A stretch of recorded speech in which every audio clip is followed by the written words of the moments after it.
Hello, everyone. Before we dive into today's episode, I wanted to remind you that my book, Drummers on Drumming, is available now on Amazon as both a paperback and an ebook. Based on the Big Fat 5 segment of this podcast, where I sit down with my favorite drummers to discuss the 5 records and stories that shaped their approach to the instrument, this book is packed with insights from the drummers who redefined how we think about the modern drum set. You can grab your copy now by checking the link in this episode's show notes or simply searching Drummers on Drumming on Amazon. So thank you for all the support, and now let's get into the show.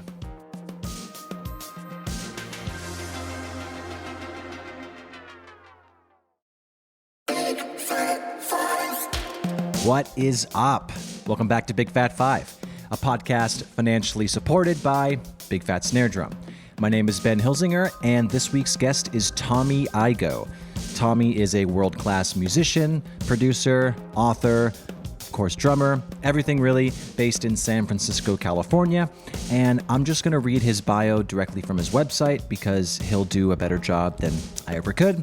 So Tommy is a top-selling author in his field with 4 #1 titles on Amazon.com. He began drumming before the age of 2, started classical piano at 10, won every musical competition available to him in high school, simultaneously winning 2 high percussion awards with the legendary Bridgman drumlines.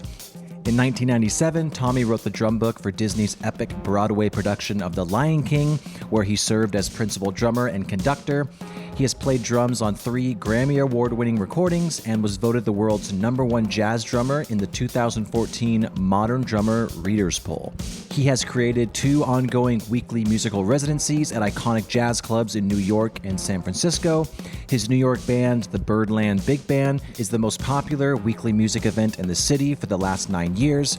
His most recent and exciting project is the Tommy Igoe Groove Conspiracy, a 15-piece supergroup from San Francisco that has quickly become an integral part of the San Francisco cultural landscape. Tommy's awesome, he's got a lot of energy, and his picks are really good. So listen, enjoy, and thanks again, Tommy. And here are the 5 records that technically 6, that shaped Tommy Igoe into the drummer he is today. Cheers.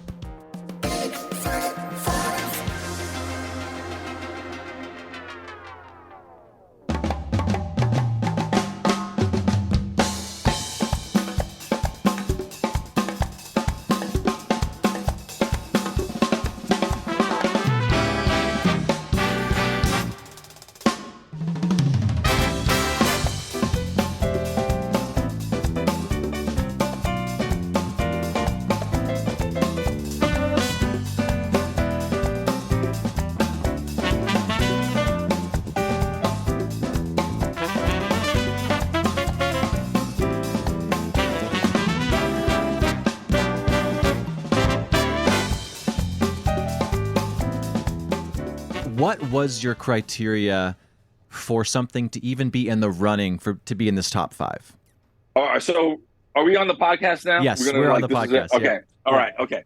I am the worst at lists. I mean, if you put up every freaking drummer you've ever had on here, I am the worst at lists.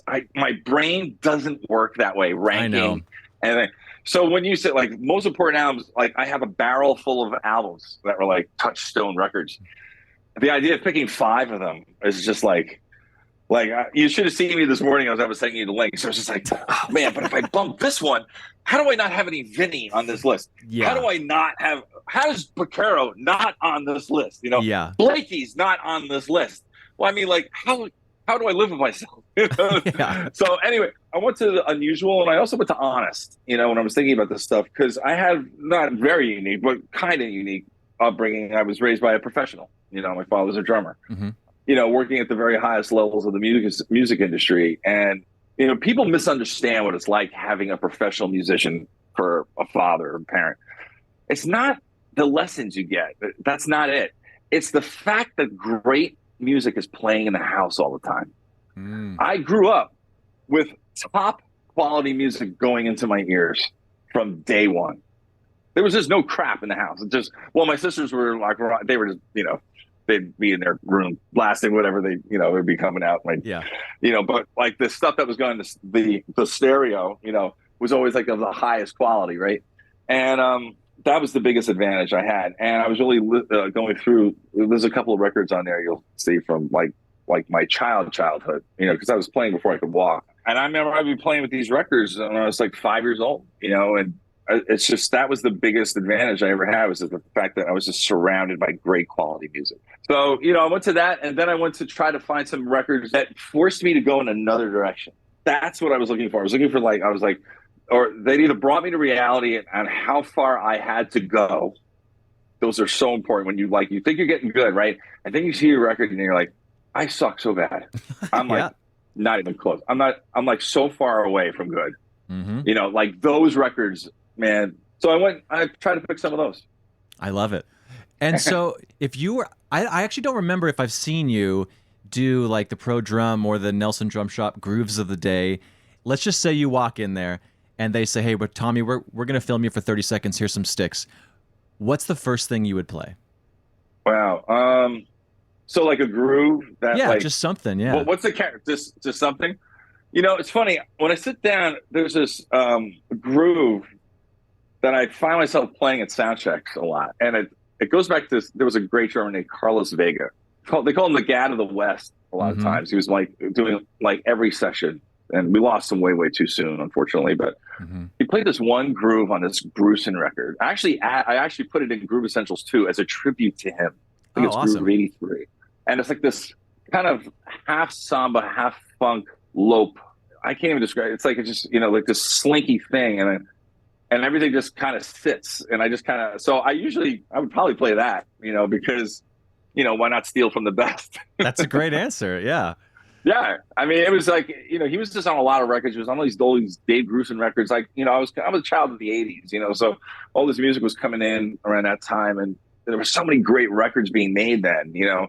And, you know, you go buy the records and stuff. And like, you know, and there's this guy, Carlos Vega, he was on so many records, you know, great player. Yeah. Great player. Absolutely. Yeah. He's been, a few of his live performances have been top fives for certain people. I'm not surprised at all. Yeah. Yeah. Just, there's like just a pocket. And, you know, when I see Gad sitting on a throne, when I see, like, I went to go see him not long ago with his band over at Yoshi's in Oakland. Okay. And my friend and I call it voodoo. It's like, it's a voodoo. He has a voodoo. Like, it's a magical force. Like, he sits on the throne and everything's going to be okay. That's what you feel like. That's how I felt about goes Carl. Down. Yeah. Carlos is here. Everything's going to be okay. Yeah, well, Gad's going to be on the show pretty soon here, so I'm excited about that. Very nervous, so funny, actually. Like, who does he pick?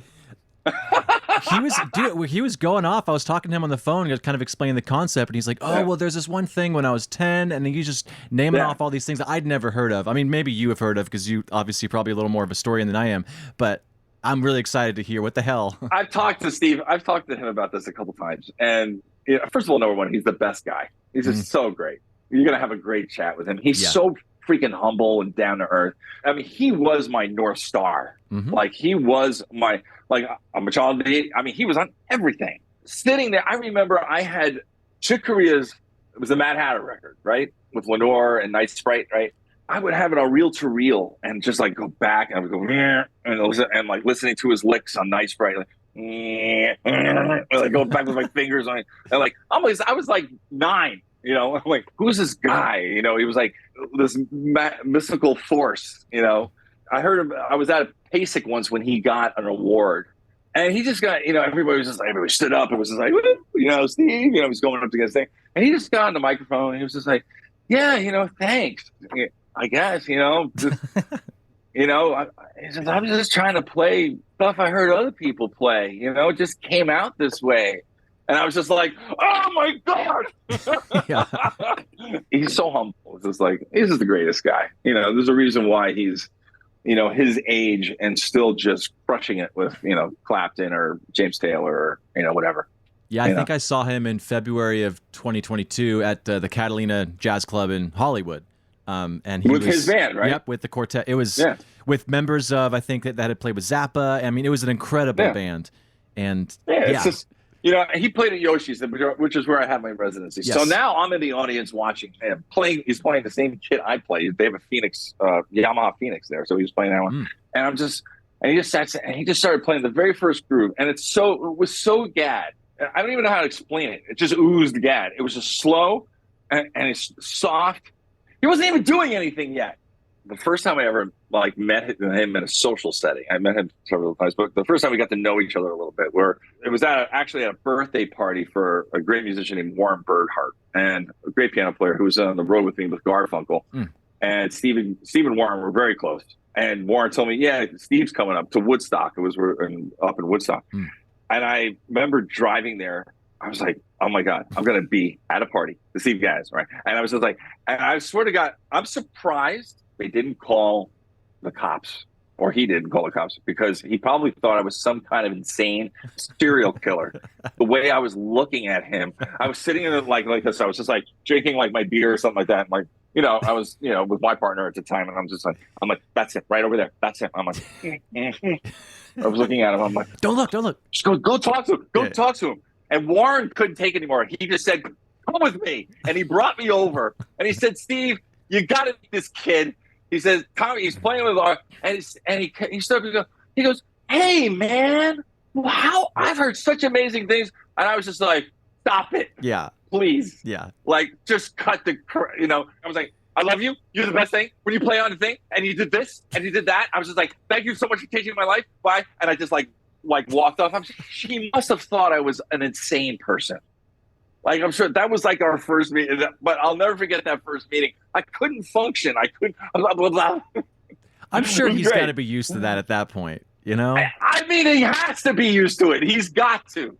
But he's so cool, man. That's so awesome. And it was also it was a great moment for me. Like, I love telling that story because, and I talk about this a lot with, I see something happening with younger people that think is a little bit of a red flag. And I get young students in this room when they're coming in, and I say, who are your heroes? They can't answer it.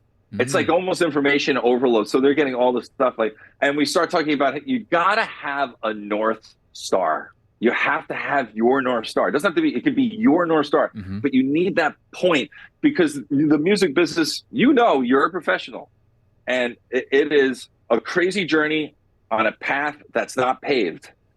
And you're going to get confused. You're going to get down. You're going to get anxious. All these things are going to happen. This is life. There's no way to avoid it.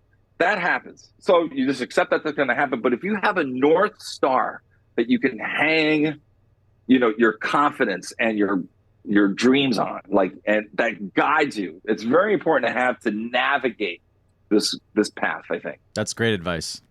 We need it. We all need it. Absolutely. Well, speaking of your North Star, let's go to the album Apple Juice. The artist is Tom Scott, released in '81, and the drummer is, of course, Steve Gadd. And the song you sent me, a key track on the album, is Instant Relief. Go ahead. It's ridiculous.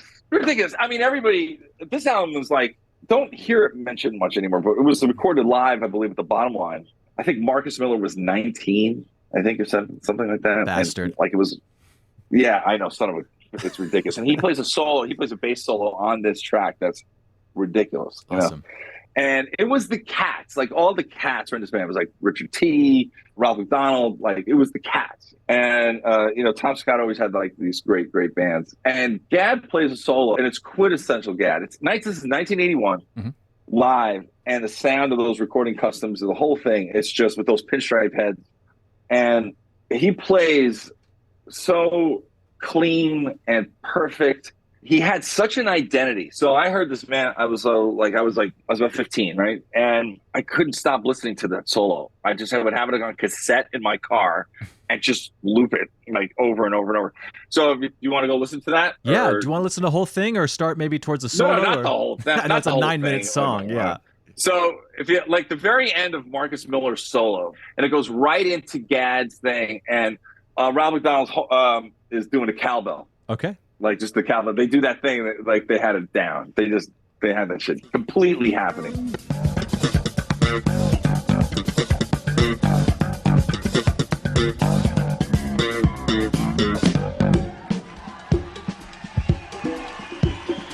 Well, check that out. So not in a hurry. Just the chill.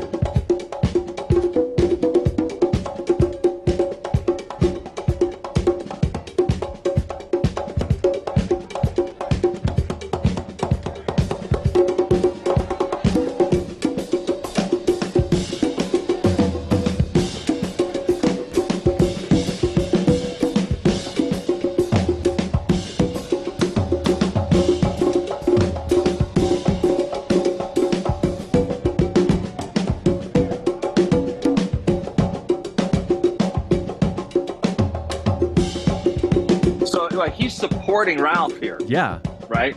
He's letting Ralph do his thing, and he's just playing some time.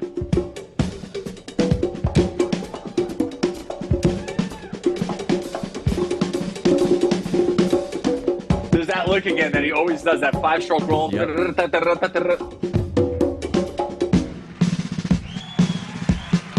Listen to that snare.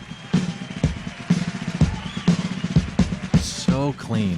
Like silk, like silk.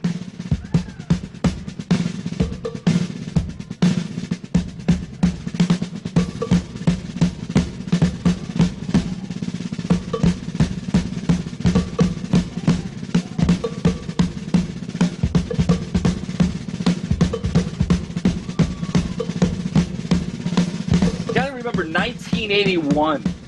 This is a sound no one had. Nobody.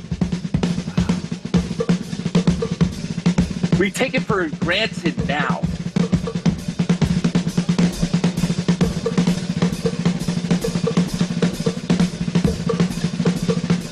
Now he's going to go into the second part.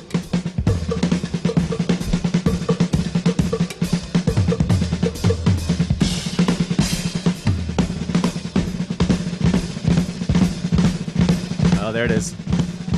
Now, here we go. Watch.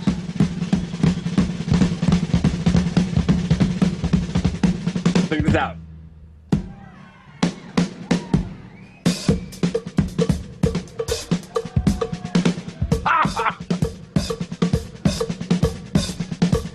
He just set that up, man.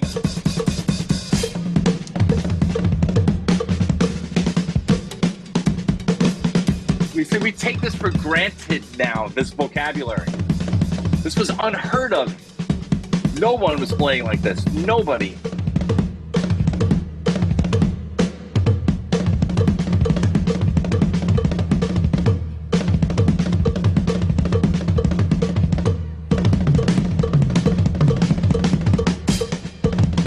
Jesus. Love that choke. Yeah. That choke.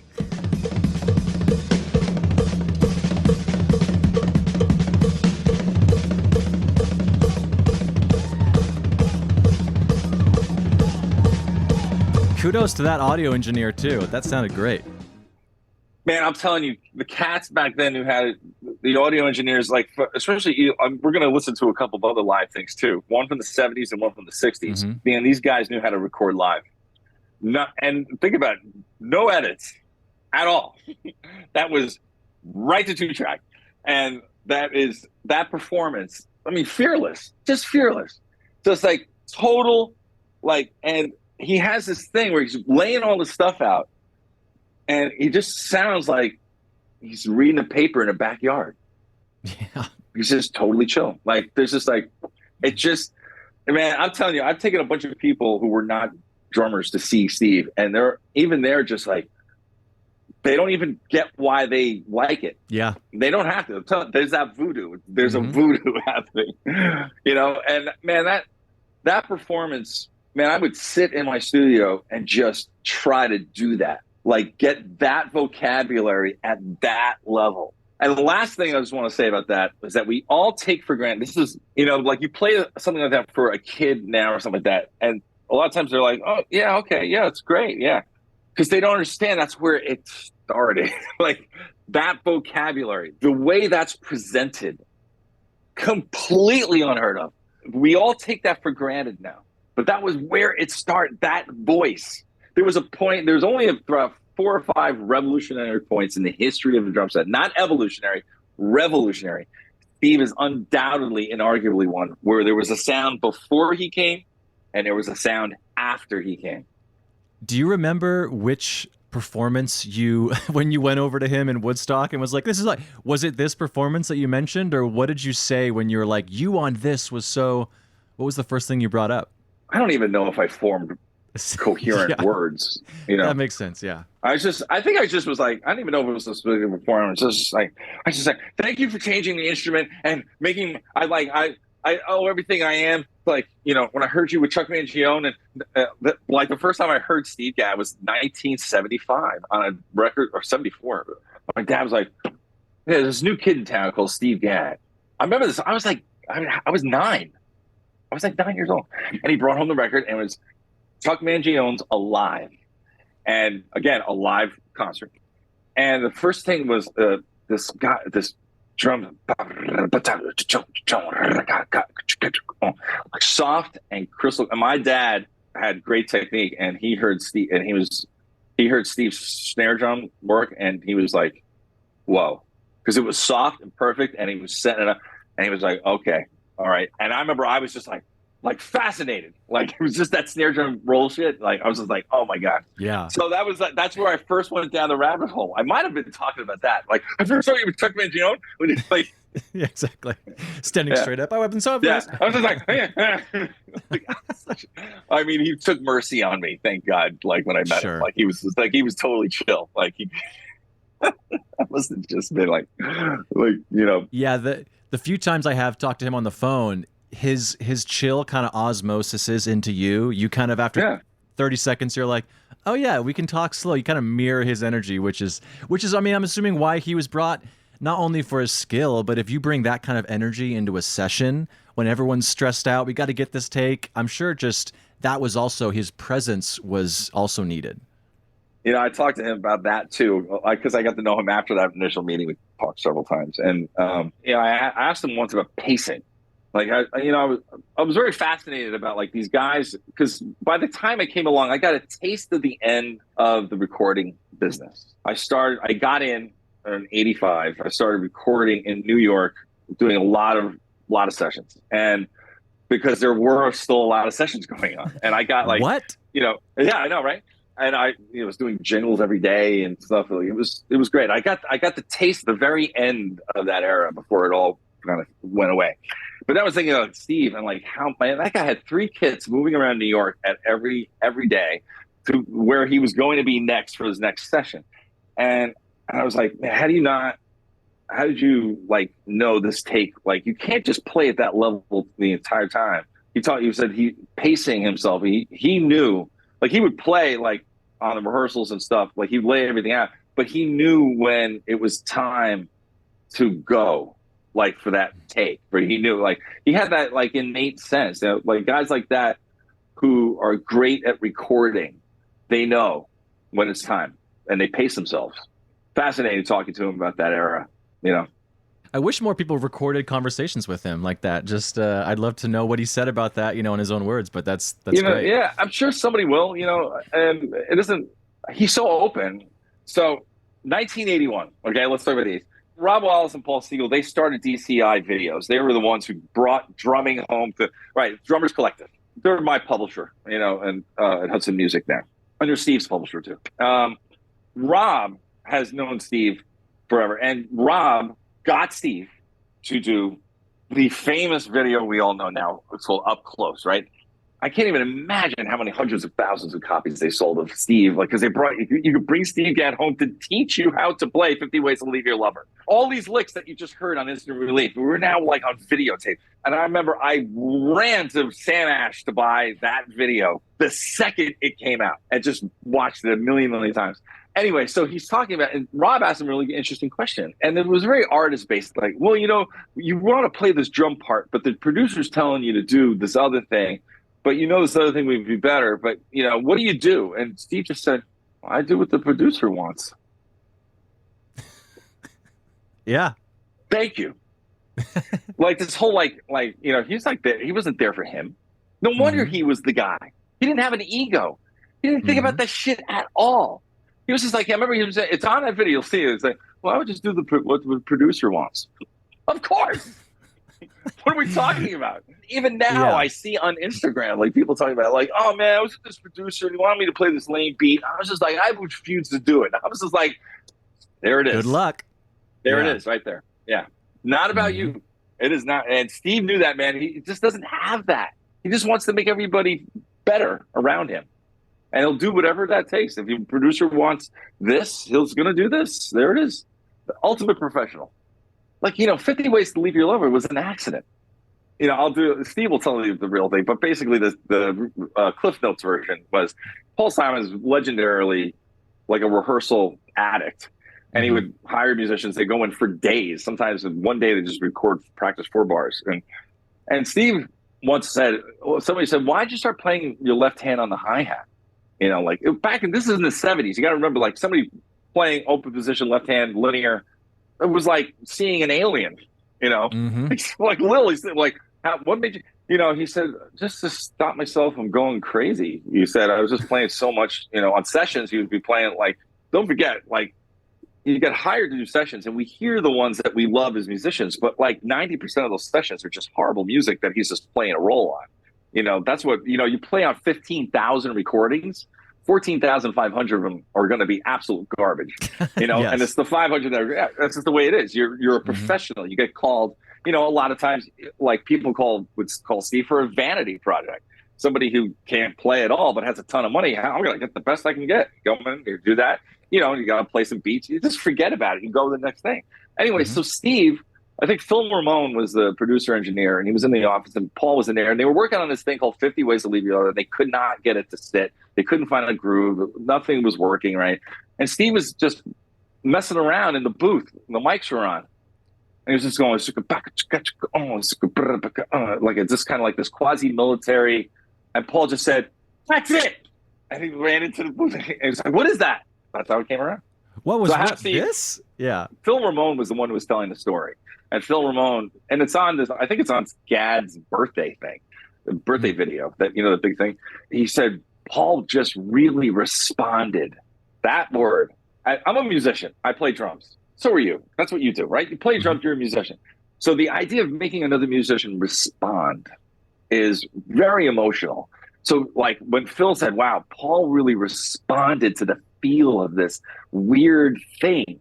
Because think of it, it was like, oh, the whole drum set was like flipped on its end when you're playing linear left hand and with a closed hi-hat thing. And it just, Paul responded to that. I always thought that was very, very interesting. I never forgot that, like making somebody respond to your groove. Yeah. All right. So number 2, it's Buddy Rich Swingin' New Big Band, and the artist is of course Buddy Rich. Release year's '96, and yeah, the key track you said was, or the one that you sent was the West Side Story medley. So this was like red meat, you know, sure, red meat for drummers. You know, if you listen to, you know, Buddy's not a human. This is not human, and like the amount, like what he did on a 4-piece drum set. I mean, if you listen to like his snare drum work on this solo, which is actually a relatively short solo. Also, this combined a couple of different things. This was a great arrangement of one of my favorite orchestral pieces, you know, the music for West Side Story, you know? Yeah. And they took a jazz. Bill Reddy wrote this arrangement, who was the house arranger for the Sands in Las Vegas. And these guys, these arrangers, these arrangers would just, every day they would write arrangements, you know, because that's what they did. So singers would come into the Sands, Bill Reddy would write arrangements, the band would play them. Vegas had great musicians for the longest period of time, up until about the 90s, when all the work went away. Sinatra Live at the Sands is a great record. You have the Sands at 66, Buddy Rich and Sammy Davis. I don't have that one, no. Oh, come on. This is like, you know, this is not fair. We're going to have to cue that one up. We're going to have to do the Big Fat 6. I'm down. I demand an asterisk. Sorry. So anyway, if you queue up 752, and you can hear this this solo, just the clarity, superhuman. And it's not just, it's the sound, the touch, unbelievable. It's never been matched since. Good. All right, here we go.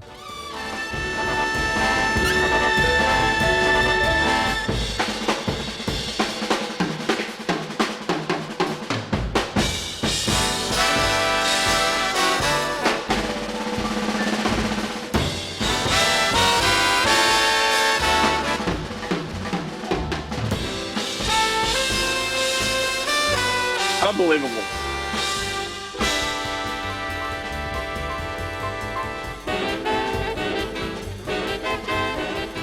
That's going to go into 12. This metric modulation's all over this thing. Now it's going to go into 12.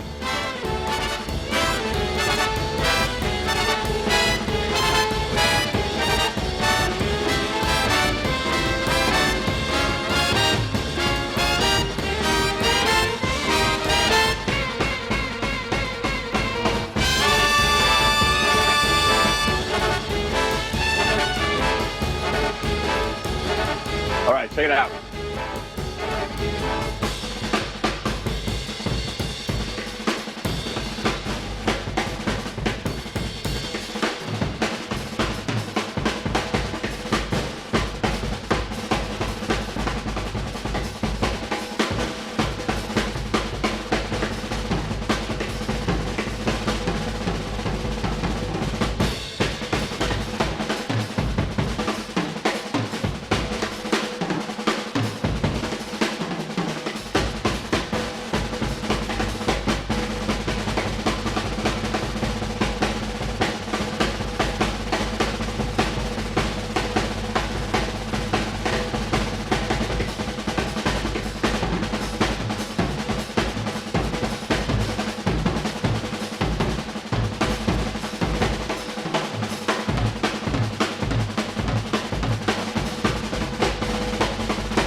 I'll introduce the third one.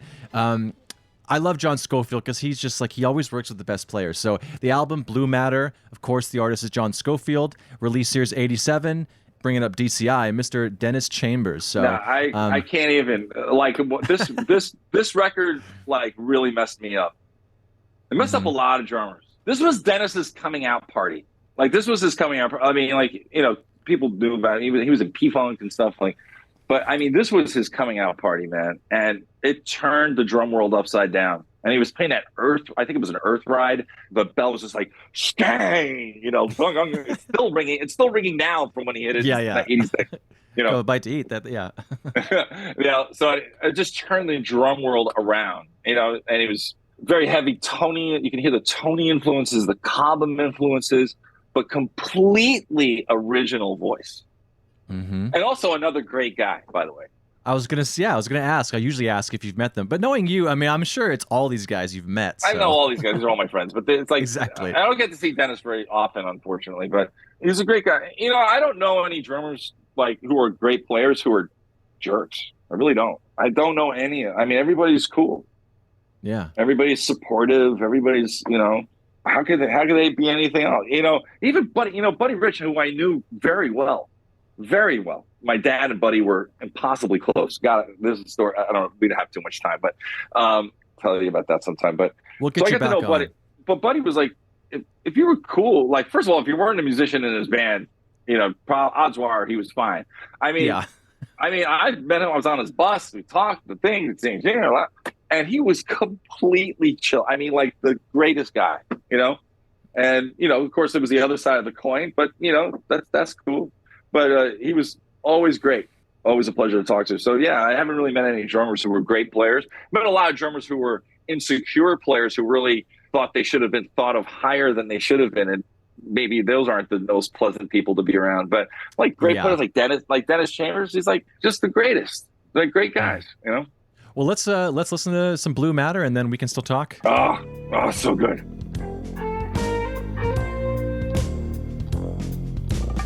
Check out this descending snare drum thing. Watch.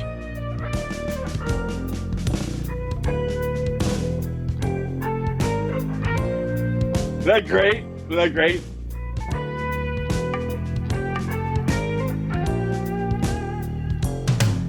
Now, check the groove, right? Oh. Now here's the bottom.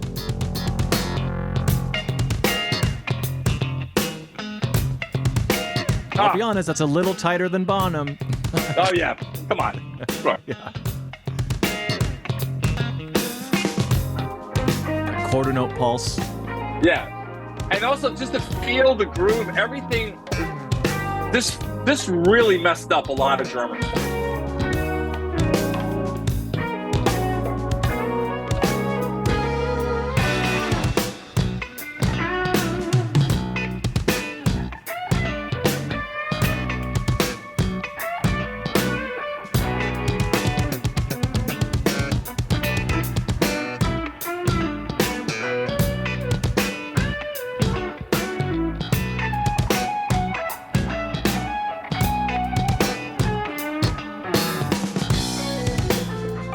Oh, Dennis.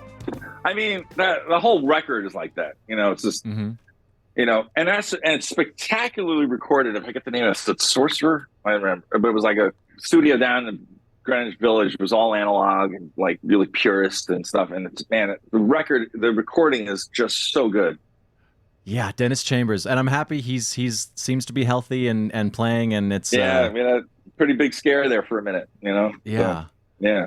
Well, I'm excited to go to this next drummer because I know zero about Ignacio. So this album, Manhattan Burn, the artist is Paquito de Rivera. You know, a lot of great 86, man. There's a lot of great stuff coming out, like right around that time, 85, 86, something like that. It was, and so he's a legend.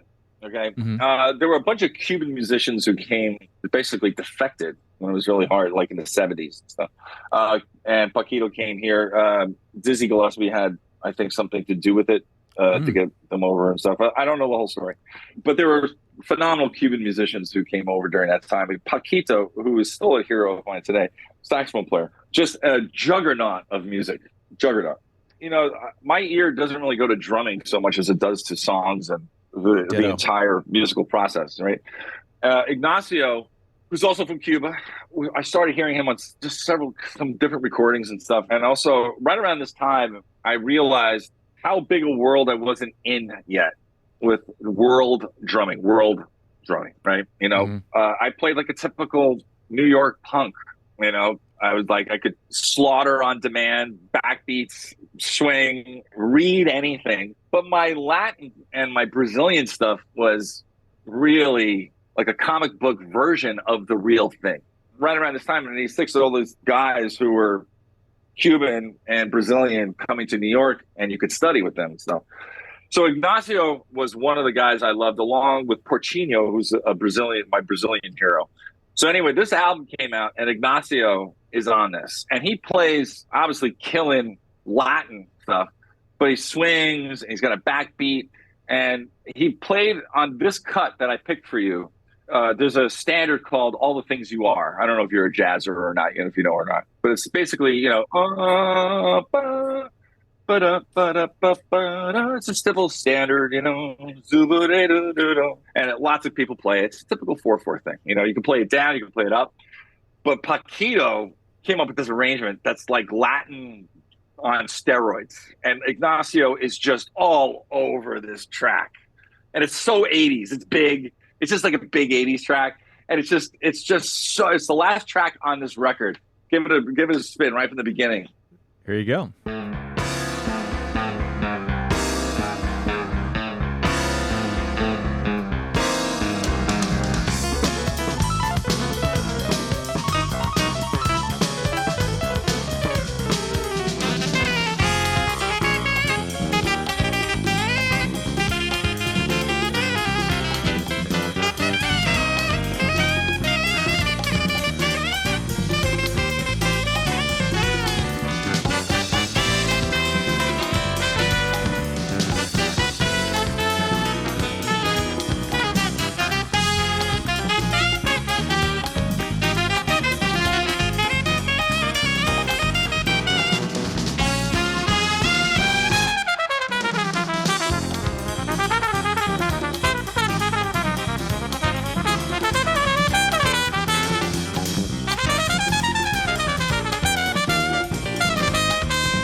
Farther along, he trades eighths, I think. And it's a very different way to play. It's not like the drumming is, you don't go listen to the drumming and go, oh my God, those licks are just incredible. It's the sound he was bringing from Cuba. It was a different way to play. That's what I was fascinated by, and realized I can't keep playing the way I'm playing on Latin music, or I'm going to sound like an idiot. I needed to change, just like when you play rock, or anything with a backbeat, anything funk with a backbeat, and then you play jazz. You can't take that. You have to completely approach the music the proper way. And I realized, listening to this record, I needed to learn the proper way. This was a very big, it was a big, one of those lights going on. Yeah, try it. See where we are.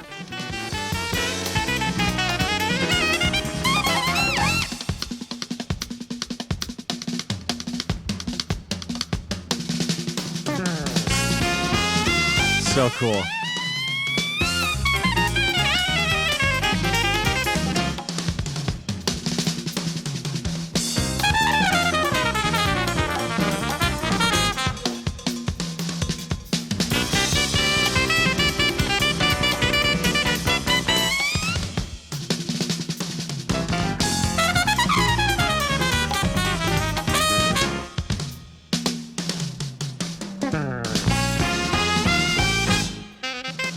There's a totally different, like a different way to play, Like he was just bringing like something new to my ears. It was playing like a Cuban, and I was like, wow, okay, I see, I get it.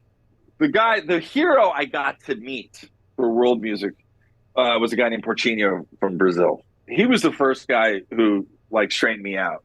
Like I didn't get it. And then when he straightened me out, I heard all percussion-based music differently. Because you realize, we're playing drum set players. We're drum set players. the real music from these countries does not have drum set in it. It has percussion in it. Drum set, we're taking everybody's jobs, basically. We're playing, Yeah. and we're trying to cover as many things. But, Ignacio was playing with a percussionist on that track. So, he was modifying his patterns so he wasn't covering everything, leaving room for the percussionist. So you have to know how to play these patterns when there's no percussionist and when there is a percussionist. And I was playing, when I studied with Porcino, it didn't take very long for me to realize I was lost, like, in understanding. So I really just went deep in his wisdom and like tried to understand and listen to the music like he was listening to it, and it changed everything for me.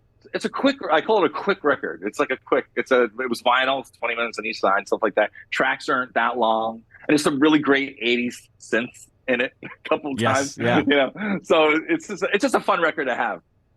All right. Well, number 5, live in concert, live in London, actually. It's Stan Kenton. All these live, I have a lot of live records. I picked a lot of live records, right? So this one's really interesting because it actually was filmed. Now, I didn't know this until not relatively recently. So this was in 1972. It was live in London. The Stan Kenton Orchestra, which is a big band on steroids, and Stan Kenton was just an amazing human being, musician, had these great bands, and he was always experimenting, always. Like, really, besides Don Ellis, he was one of the first guys to really embrace odd meters, really odd meters, like for real, like things in 5 and 7 and 9 and 11 and stuff like that, and playing them in that context, like real, like amazing stuff written for guys. He had percussionists with him too. And I grew up listening to this music and not understanding how amazing it was. But there was this drummer, and his name was John Van Ollen. They called him the Baron. The Baron Van Ollen. And he played with such presence it was just on a 4-piece kit, and like would just power these charts like through like all these different styles. Some of them were just blueses swinging. Some of them were just rip your face off Latin stuff. It was big. I was captivated with his sound, and he used these huge cymbals that Stan loved. Stan actually had his own cymbals that every drummer had to use. He had like a 26 or 20, like a big sound, which is, I was listening to this morning. It sounds big. Oh, it sounds so big. It's so dramatic and huge. Okay, go to a 2946. This is a ripping Latin thing, and the ending is so the lions entering the Colosseum. Like hell yeah, yeah, and he's just rolling on. He's just over the top. He says, dude. Again. So all right, here we roll. Yeah, here we go.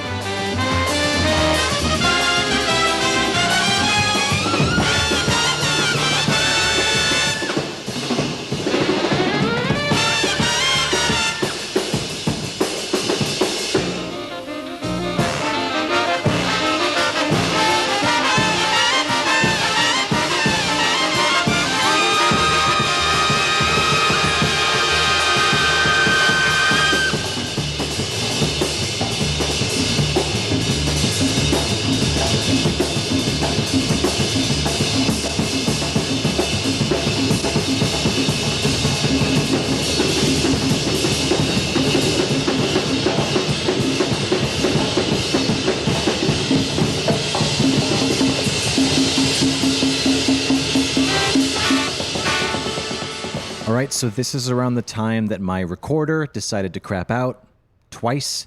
And so this is Current Ben explaining now that Tommy is discussing the additional 6th pick featuring Buddy Rich and Sammy Davis Jr.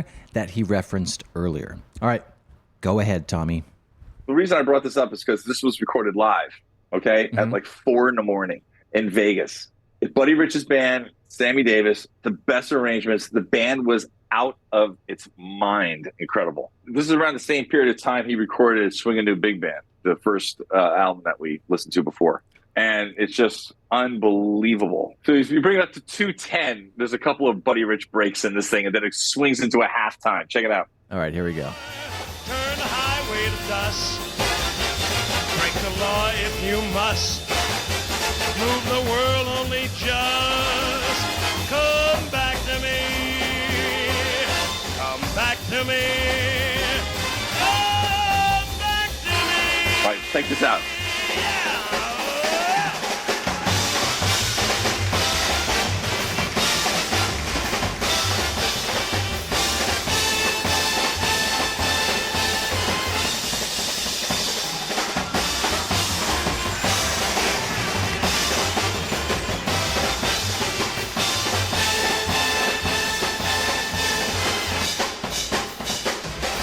Have you gone to the moon or the corner saloon and to rock and to ruin, mademoiselle?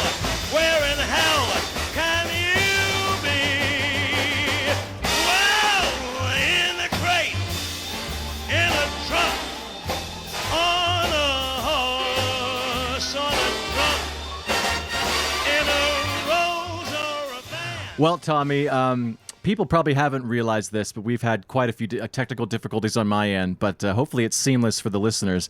But you've been a great trooper. You've signed back on twice, I believe. So you're awesome. And again, man, it was an honor. You're a legend, dude. It's hands down. So, but it was honor was all mine, and I'm glad to be on. I don't do many podcasts because they're not like this. This is really fun, and thanks for having me on. I really enjoyed myself. Dude, ditto, man. Well, I will talk to you soon, and again, thanks for being such a good sport about everything. Oh man, you're the best. Good luck to everything that you guys do. I love you. Bye. Bye.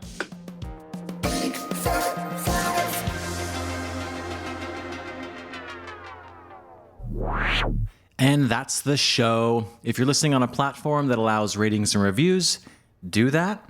It helps more people find the show, so it'll get bigger and better, and hopefully I'll have a chance to sell out one day. But you'll be an OG listener that can brag to all your friends.